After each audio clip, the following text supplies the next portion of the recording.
This presentation is called Three Paradigms for Understanding the Root Causes of Terrorism. It's an attempt to make sense with you and for you of three general ways people have understood the motivations behind the terrorism directed against the United States and its allies over the last several decades. You might understand it as three general ways of answering these important questions. What do they want?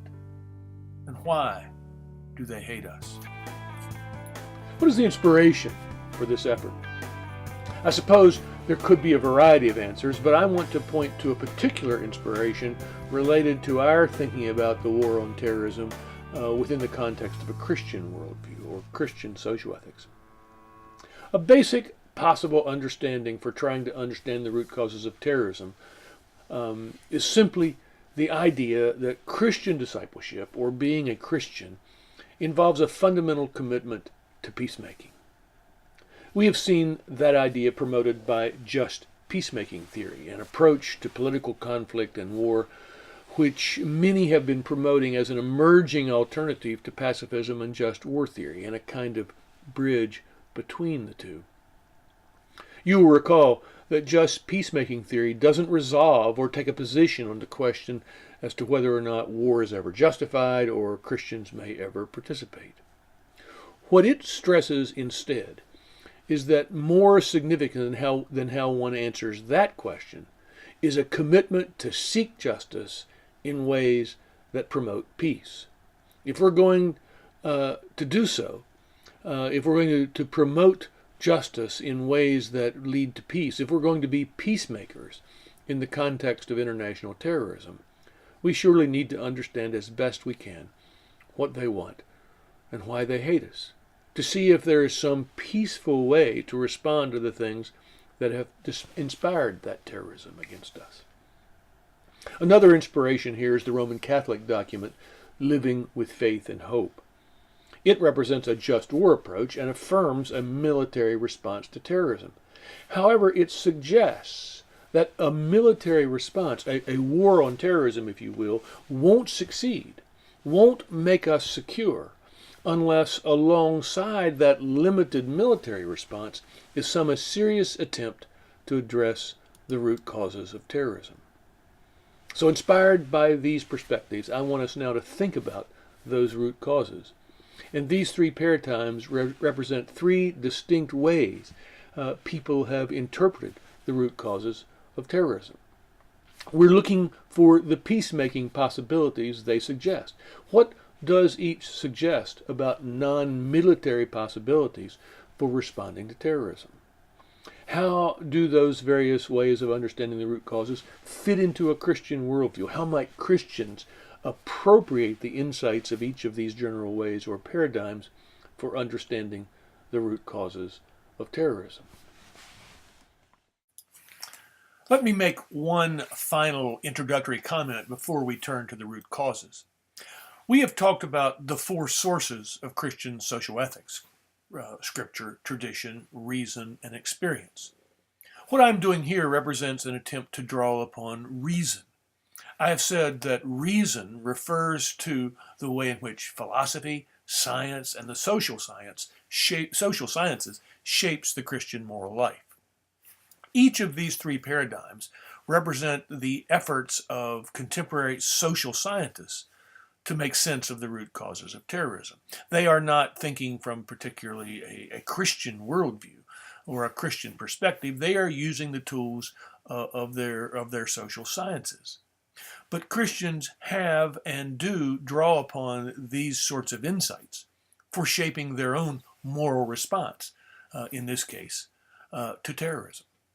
So with that, let's now turn to the three paradigms. Three models of conflict that social scientists have developed in recent years, and that we are now trying to apply to the war on terrorism, are the following. One model is called the clash of civilizations. It's associated with a Harvard historian and social scientist, Samuel Huntington. A second is Jihad versus McWorld as a model for conflict. It's associated with Benjamin Barber, formerly of Rutgers and now of the University of Maryland. And finally, a third model is to understand conflict as rooted in resistance to American empire. A military historian named Andrew Bacevich has offered this conflict model. Samuel Huntington wrote his book, The Clash of Civilizations, soon after the fall of the Soviet Union. His argument was that with that fall, a new era of international conflict was emerging. He said it would be one in which the fundamental sources of conflict would be across civilizational lines rather than ideological ones. Now, during the Cold War, during the period of the Soviet Union, the primary source of international conflict was the basic ideological conflict between the free world and the communist world. He said, Huntington, now those conflicts will be across civilizational lines. And he identified 8 civilizations that would be the source of conflict: Western, Confucian, Hindu, Slavic Orthodox, Latin American, Islamic, etc. Conflict will be between nation states from within these civilizational blocks, he said. Huntington believed that these civilizational differences were grounded in different religious traditions.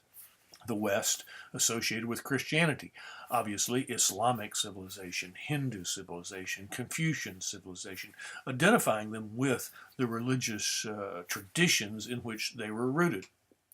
He said that each of these civilizations involved the way in which people living in those civilizations and under those religious traditions understood fundamental personal and political matters about the relationship of husbands and wives, the relationship of the private world or the individual world or the family world to the government or to politics. So fundamental matters are addressed at the civilizational level. The understanding of those matters, he says, has developed over centuries. They are not things that people have only come to recently. They are not modern ideas in many respects, but they are rooted in the insights of civilizations across centuries, even millennia. And finally, they profoundly shape people's identity in those civilizations. It's really interesting, he says, in comparing civilizational conflict to ideological conflict, that the question is not whose side are you on, but rather who are you?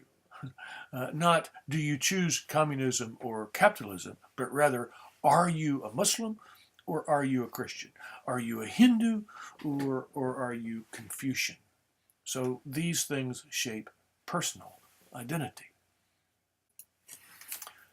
This quotation nicely captures Huntington's point of view. Civilizations, he says, are differentiated from each other by history, language, culture, tradition, and most important, religion. The people of different civilizations have different views on the relations between God and man, the individual and the group, the citizen and the state, parents and children, husband and wife, as well as differing views of the relative importance of rights and responsibilities, liberty and authority, equality and hierarchy. These differences are the product of centuries. They will not soon disappear, and they are far more fundamental, the differences among political ideologies and political regimes. An obvious question, if these civilizational differences are so ancient, why has civilizational conflict become so significant only in recent years? Well, Huntington's answer to that is that at least during the period of the Cold War, during the period of the great East-West confrontation between the United States as the representative of democracy and the Soviet Union as the representative of communism, during that period, that great ideological conflict restrained the underlying civilizational one. A second reason he points to is that the modern world is characterized by much greater cross-cultural interaction. Now, rather than simply reading about or seeing pictures of people from different cultures in a magazine like National Geographic, now international travel and international communication has made those folks from different civilizations our neighbors, people that we actually run into on the street or in McDonald's or at school.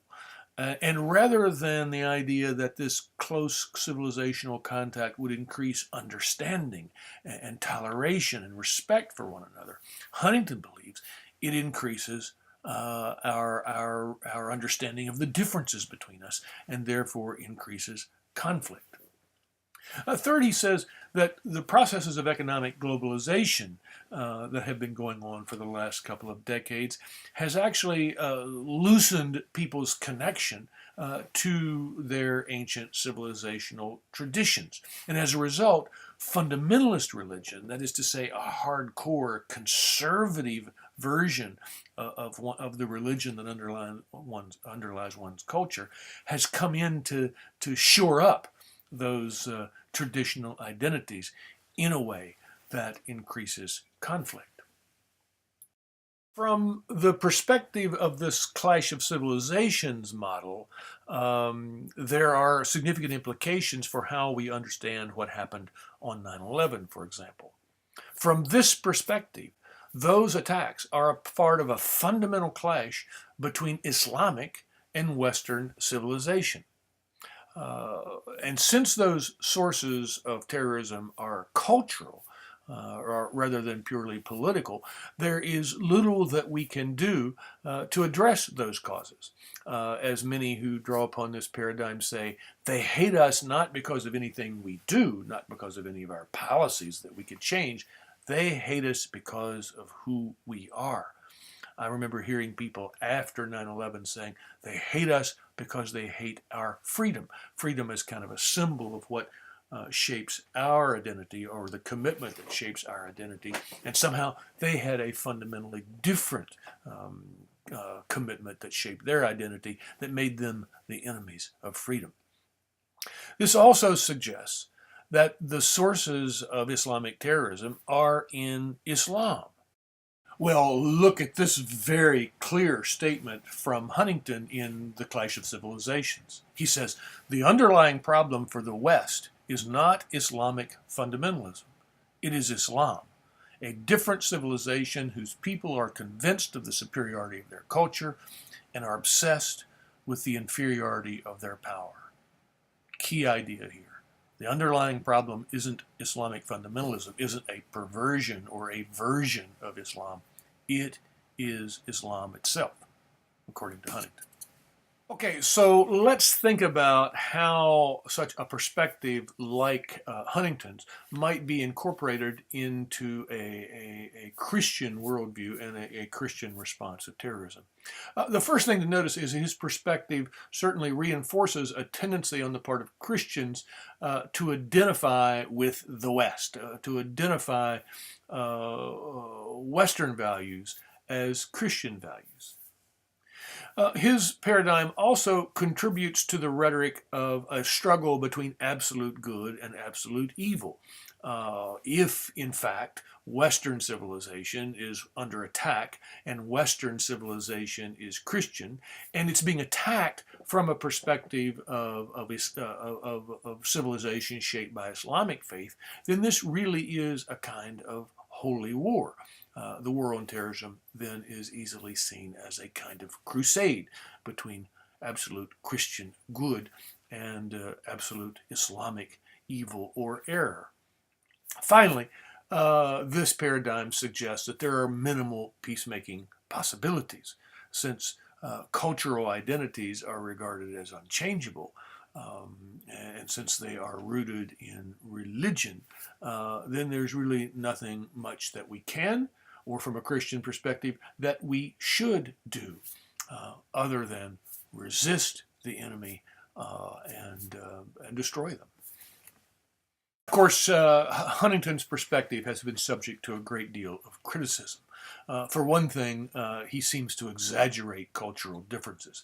It's not simply the case that people across civilizational lines have absolutely distinctive and therefore absolutely conflicting understandings of the relationship of the individual to God, the relationship of husbands and wives, and parents and children, the individual and society, absolutely different moral commitments and moral values. He seems to exaggerate that. Moreover, he exaggerates the inflexibility of cultures. There has always been a certain amount of intercultural contact and intercultural influence, one culture's insights and perspectives shaping those of another culture. So the relationship between cultures is not primarily and certainly not exclusively conflictual. And finally, many would say he exaggerates the role of Islam in producing conflict with the West. So as we move into the other paradigms, we're going to see there are alternative explanations for what they want and why they hate us.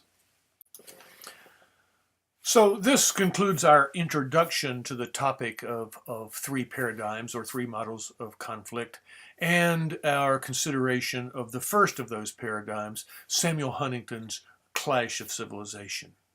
In the next presentation, we will look at two quite different alternatives. Benjamin Barber's idea of conflict between jihad over against what he calls the world. And then Andrew Mason